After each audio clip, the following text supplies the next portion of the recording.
All right, so that was a little sketchy, but me and Jameer got the back set up in the air. We got a lot more space now.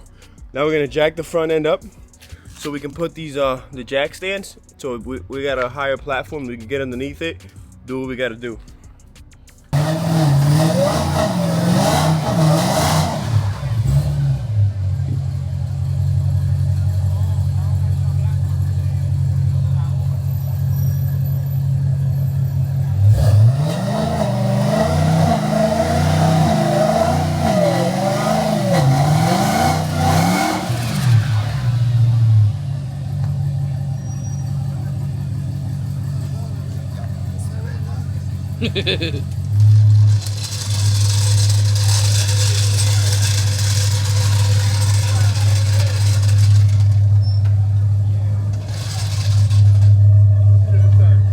Alright, you guys, things have escalated, y'all. It's on fire. We had too much fun with this thing.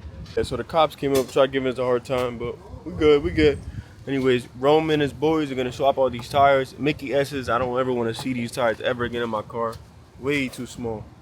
So y'all can see.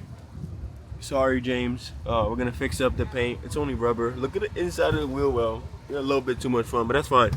Anyways, the reason why we're doing this is because tonight it's gonna be a little event going on, you know, Hellcat versus the World, part 99.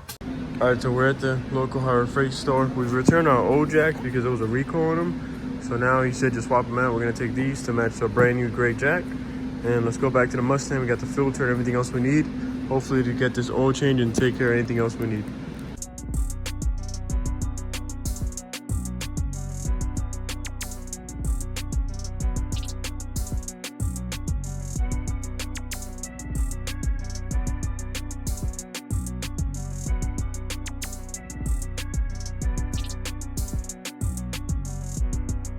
What's going on, you guys? So I got in touch with Lund Racing, one of the best tuners I think out here for the 5.0. I've asked the community and they recommended Lund. So we're communicating with Lund right now. I sent pictures, I sent all the information. They said, let's swap out the GT350 throttle body. Apparently it does give issues. Then let's do the cold air intake, an actual proper cold air intake with the proper hoses, not this contraption. And get a closed box intake so it doesn't get blow by from the fan, so that the car hopefully can run smoother. So let's go pick those things up. Okay, so while my girl's doing her makeup, because she needs to do her makeup to go pick up car parts, I went ahead and took apart at the engine bay. Let me show you. Intake is out, throttle body is out. Removed all this because I want to take it with me when I go. It's all laying right here. When I go pick up the other pieces, I want to have them to match them up. But you know, if you're following at home, if you're doing anything like this at home, always plug up these holes, especially this. This is your intake. This goes right into your engine. You don't want nothing going in there, no bolts, no hardware. You don't want to lose any hardware, so make sure you screw it right back to where it goes. This is another vacuum hose that goes into the intake. I put a little glove finger in there, good to go. When we come back, we're gonna put on our new cold air intake, our new throttle body, and then we should get a tune very soon here. All right, so met up with the guy. We got a 5.0 throttle body. This is the old GT350 one. We're good on this, but look what he's riding it. SVT Cobra. What year is it? 2003 SVT Cobra. So if anybody interested, he is looking to sell it. Mint condition, 20,000 miles. Look at the interior. Oh, let's see the 20,000 miles, y'all. I know one of you guys are gonna want this. This thing is beautiful. It still smells like brand new inside. Interiors, man. He said only modification was new radiator, but this thing looks sick. It sounds really good. Can I hear the supercharger? I have a Hellcat, but this sounds way better than the Hellcat. Nah, it screams. Let me see.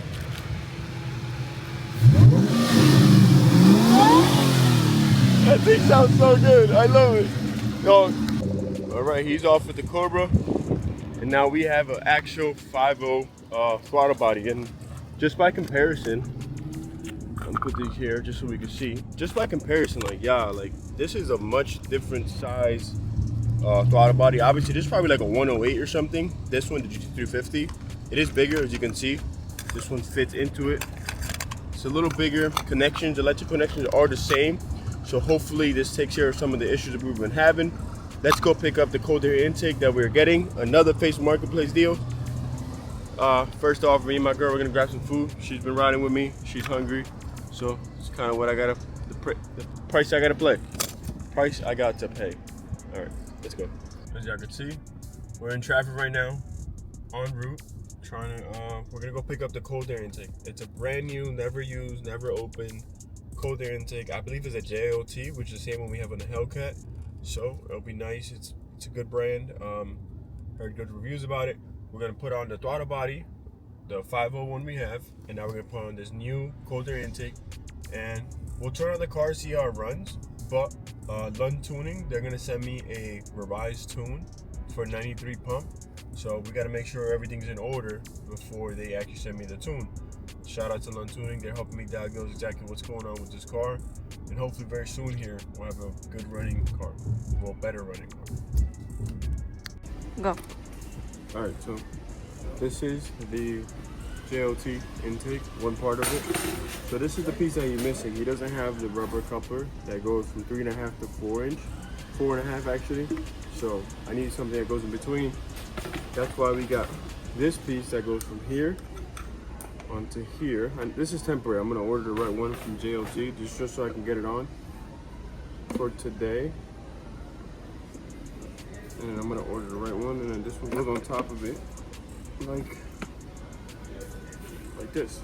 And then we're gonna put this in the car, and it should be fine as long as I tie everything down. I am gonna order the right one just so I have it.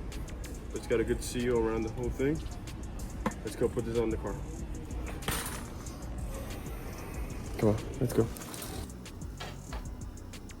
All right, so as you guys can see, I'm running out of daylight.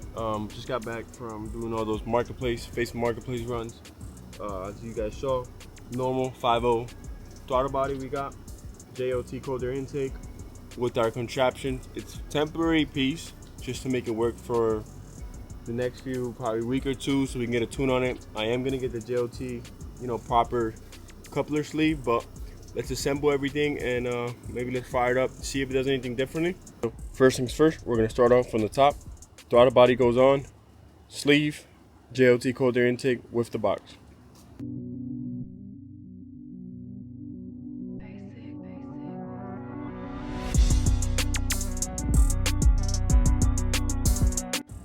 All right, you guys, so as you guys saw, I almost had a panic attack. I tried putting it on to the adapter plate that the previous person put for the GT350 throttle body, but we don't need this anymore, so I removed the Allen bolts.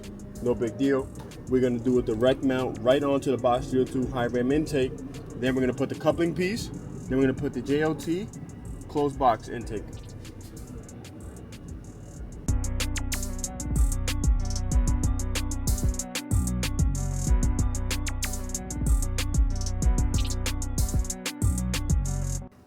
Little update. Throttle body's on, coupler's on, JLT's intake is on, the closed box is on. Of course, it's missing a bolt here. It's missing a bolt here to the other side of the sensor. We will have to order these and get them installed. But it is looking good. We're gonna put that nice new fresh oil filter, the big cone, and we're gonna check some other stuff before we fire it up, like some fuses, and let's see. Now, we got the beautiful JLT cold air intake, an actual 5.0 throttle body, which we're gonna plug in right now. An actual 5.0 throttle body, which we clean the sensor and the throttle body itself with some cleaner. And now, the only thing I want to do before I fire this thing back up that was recommended was go through every fuse and double check it. I have a multimeter. I'll show you guys how to check the fuses if you guys want to check some fuses at home. We're gonna check the fuses, check if anything with the camshaft position sensor is blown, because again, that's one of our culprits right now. And I don't have to worry about the IMRC, which is basically for this car. To explain it really quickly, this IMRC kit, it's what controls the runners, which is basically the intakes on the OEM one, which we do not have because we swapped, well, previous owner swapped it out to a high ram Boss 302. So, oh damn, it's thunder, I gotta hurry this up. So, that can get tuned out. Lund Racing told me that, hey, we can tune that out. Let's sort out the other stuff. So I don't have to worry about that. I will look for fuses, see if anything's blown. And if it is, I'll get back to you guys and I'll show you guys how to check it out for yourself. I'm gonna show you guys how to do this simple with a multimeter if you have one at home. If you guys ever played Operation Doctor whatever, where you like stab the doctor, you can't touch the metal and you hear it ringing. This is very simple. It's just like that, right? So what you're gonna do is you're gonna go on your multimeter, whatever you have. You're gonna go on the continuity, which is usually given by this voice or these like speeds, right? That means that when these two touch, you get an audible sound saying, hey, you're making a good connection. So what we want to do is, because if you guys haven't seen a fuse, then I'll pull one out for you so you can check. This 5 amp fuse, I'm gonna yank it out. Okay, we've got this 5 amp fuse, right? So if you can see inside the fuse, let me see if I get it to focus so I can show you guys. Yeah, there you go. You see that like S-type figure inside of the fuse? That right there is just a fuse. It's just a piece of metal, right? So one side connects to another. So if a fuse is blown, means that that piece of metal is actually exploded and it's not making a connection anymore. We're gonna put that right back to where we found it. Meaning, if your fuse is blown, there's no connection, there's no power going to wherever it needs to go. That's giving you a trouble. Okay? So the way how you go about this, very simple. You put, doesn't really matter which one goes on which side. There's two sides to it, okay? There you go, you see? Touch, ringing. We know that fuse is good. So you go one by one, complete this whole side. Then there's usually in multiple cars, they have multiple fuse boxes. So let's go check the next one. I just checked this whole box. I have no blown fuses in here. I don't have a way to test these relays, so I'm just gonna hope that they are. None of them look burned, none of them look like they got damage on it. So you can actually like see inside of these fuses. If it's blown, you would probably see like darkened, but I can clearly see these connections are good. All right, so I found one of the fuses was actually missing. So this one right here is a F34, that red one. I took it from F36, which is for like towing lights or something. So this one's actually for backup power for the PCM, and it said it could actually have something to do with the camshaft position sensors. So we're gonna give it a shot. We disconnect the battery for 30 seconds. We're gonna plug it back up, 30 seconds, then we're gonna do another 30 seconds, let the system, the computer just reset, clear all the codes. I'm gonna clear the engine bay out, and we're gonna give it a rip. Let's see how she sounds. Okay, we've cleaned up the engine bay, put the battery back on. Let's let the car prime itself. We're gonna leave it on the on running position without the engine on for at least a minute, just so the computers and everything, you know, clicks on, clicks off, primes the systems, all that stuff. All right, got the car on. We're reading the codes. Still throwing me a few codes. 0202, intake runners, and one camshaft position code. Okay, we're gonna go ahead and clear these codes. The system should be able to clear. It's clearing the codes out right now. Car should be primed. I gave the car, the only thing I'm really worried about right now is like the car falling, because I know I probably shouldn't be doing this, but I'm gonna do it anyways. But I got the car on 2 jack stands and the cat.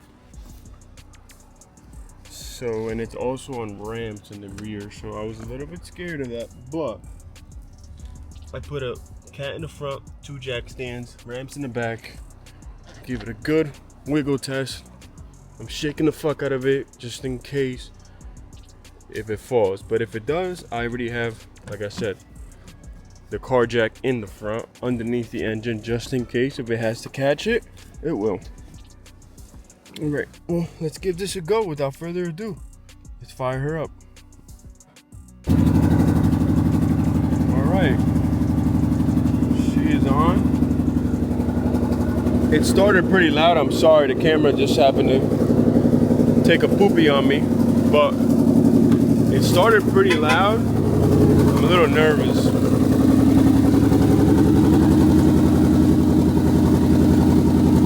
It sounds okay. It is still a little bit shaky.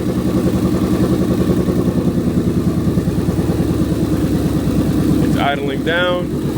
Sounds I'm not gonna lie, it sounds better. I'm not trying to gas it, it does sound better.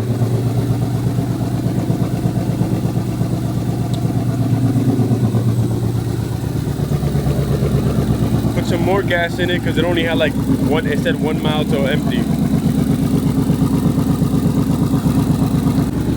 Alright, so it's been about 5 minutes. I've let the car idle. But I'm not gonna lie, guys, it looks really promising. Oh, it's going down right now. Hold up. Now is it finally warm? So a little bit of change in tones, a little bit of variation in there. Not bad.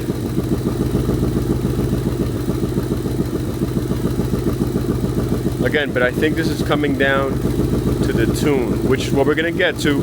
The guys at Lund Tuning, they just want to make sure the car is, you know, ready to accept the tune. So that's what we've been doing. Today's episode, we got, thankfully, the JLT intake, an actual 5.0 throttle body, and we got a little coupler. So this is temporary, but look, I put the JLT performance sticker on it. It's working fine. All the sensor, everything plugged back up. It is still not running 100%. I'm curious to see what my air to fuel ratio is, but let me give you guys an exhaust sound.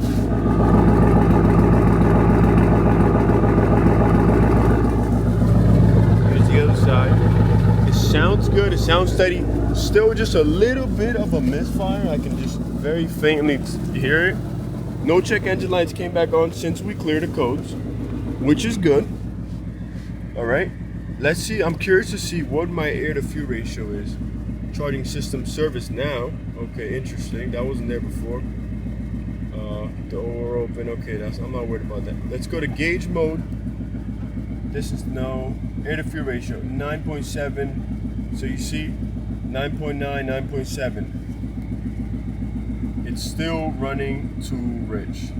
The air to fuel ratio is off. So that's why I believe the tune's gonna come in. I'm not sure.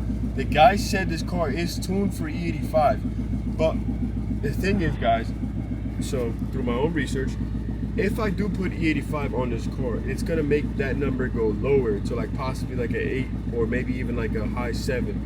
So that's a very rich air to fuel ratio because 85 is a richer fuel. So I'm not gonna go ahead and do that. I'm not sure what map he had on it. I'm not sure if it was calibrated right, if it's the right map, it's the right tune, whatever it may have you. So now I'm working with Lund Racing, and hopefully we're gonna get this car tomorrow, maybe the day after. We're gonna get a tune so we can load it up. I do have my RTD remote tuning device that I had from the charger plugged into this, so hopefully we can use that same system to upload a tune into this Mustang. So that's where we're gonna end today's video, guys. I do appreciate all you guys tuning in, watching, and sharing my videos. It means a lot. We're so close to 400 subscribers, so if you haven't subscribed, I'd appreciate it. It helps me out a lot. Like, comment, subscribe. You guys enjoy the content, you guys know the deal. So very soon here, we're gonna get a tune from Lund Racing. That is gonna hopefully fix my air to fuel ratio. That's gonna help me hopefully get a better and a smoother running car. We're gonna do what we gotta do. I'm already in the works with Lund. They're telling me what I gotta do. I'm gonna do it, and we're gonna get this car up and running. Where I'm not gonna let it go. I'm not gonna quit on it. The charger, we're gonna do mad content on it. We're gonna do car meets, stuff like that. I need you guys to let me know down below. Would you guys rather me get the Hellcat to 1,000 or Pro Charger fix this thing? Let me know down below. Thank you guys. I'll see you guys in the next one.